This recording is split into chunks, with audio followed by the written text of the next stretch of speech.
गहरे रहस्यमयी जंगल में एक विशाल घना पेड़ था। इसी पेड़ की ऊंची शाखाओं पर राणो नाम की चिड़िया अपने 3 नन्हे बच्चों के साथ रहती थी।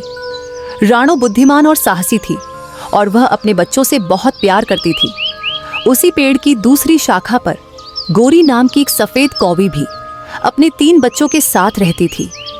राणो और गोरी में बहुत गहरी दोस्ती थी। दोनों अपने अपने घोंसले से एक दूसरे की मदद करती और उनके बच्चे भी साथ खेलते थे। जंगल में एक पुरानी दहशत फैली हुई थी, चुड़ैल चिड़िया। ऐसा कहा जाता था कि वह एक काली भयानक चिड़िया थी जिसकी आंखें लाल जलती थीं और जिसकी आवाज़ सुनकर पक्षी कांप उठते थे। जो भी बच्चा उसकी आंखों में देख लेता वह हमेशा के लिए बदल जाता। पर ये बातें बस कहानियां लगती थीं। लेकिन एक रात जंगल में अजीब घटनाएं होने लगी। हवा सिहरन पैदा करने लगी, पेड़ों की शाखाएं बिना हवा के भी हिलने लगी और दूर कहीं किसी की भयावह हंसी गूंज उठी। राणो और गोरी को लगा कि यह महज एक भ्रम है, लेकिन फिर कुछ ऐसा हुआ जिसने सबको डरा दिया। उस रात घना अंधेरा था। राणो अपने बच्चों को अपने पंखों के नीचे छिपाकर सो रही थी। तभी अचानक उसकी नींद खुल गई। उसे महसूस हुआ कि कोई घोंसले के पास मौजूद है। जब उसने इधर उधर देखा तो कुछ नजर नहीं आया, लेकिन हवा में एक अजीब सी गंध थी। अचानक गोरी कौवी के घोंसले से चीखने की आवाज आई। राणो ने जल्दी से नीचे झांका और देखा कि एक बड़ी काली चिड़िया गोरी के बच्चों की ओर बढ़ रही थी।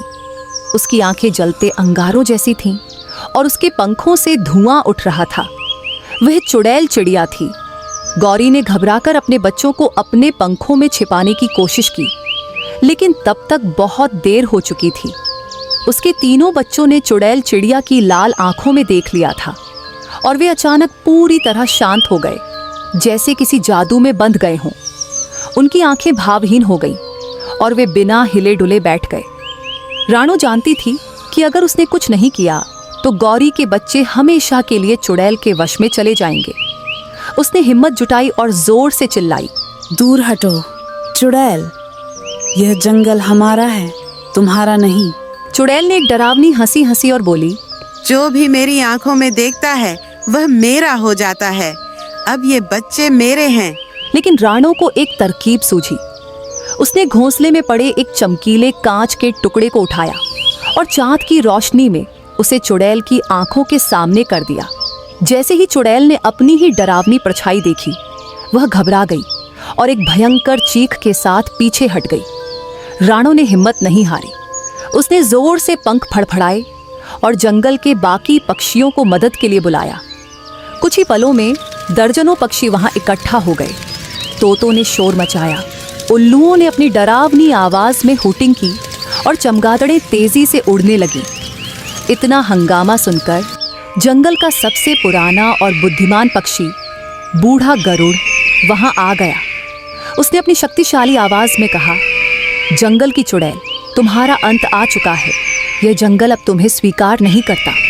चुड़ैल चिड़िया ने भागने की कोशिश की, लेकिन गरुड़ ने अपने शक्तिशाली पंजों से उसे पकड़ लिया और उसे जंगल के सबसे गहरे हिस्से में फेंक दिया, जहां से कोई भी वापस नहीं आता था।